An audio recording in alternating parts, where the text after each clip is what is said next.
இப்ப இங்க பாருங்க, அவன் ஒரு அழகு மின்சாரம் 7 ரூபாய்னா 7 ரூபாய்க்கு தான் நான் வாங்கணும்.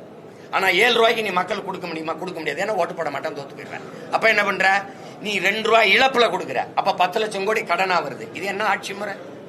இந்த ஆட்சி முறை செய்ய முடியுமா? வந்த 3 ஆண்டுகளை 3 முறை மின் கட்டணத்தை உயர்த்திட்டீங்க. ஏன் உயர்த்தினீங்க? ஆனா எதிர்கட்சியா இருக்கும்போது நீங்க என்ன பேசுனீங்க? கரண்டை தொட்டால் சாக்கடிக்காது, கரண்ட் பில்லை கேட்டாலே சாக்கடிக்குது பேசினாரா இல்லையா? எடுத்துக்காட்டுட்டா. அப்ப இந்த கட்சிகளோட போய் ஆட்சி செய்யணும். அப்படி ஒன்னு திரும்ப திரும்ப சொல்றேன், என் கால்களை நம்பிதான் என் பயணம். அடுத்தவர் கால்களை நம்பி என் பயணத்தை தொடர முடியாது. அடுத்தவன் தோல் மேல ஏறி நின்று நான் உயரமானவன் என்று காட்டுவதை விட தனித்து நின்று உண்மையான உயரத்தை காட்டுவதே மேன்மையானதுங்கிற கோட்பாட்டை படிச்சவன் நான். அதனால அது சரியா வராது.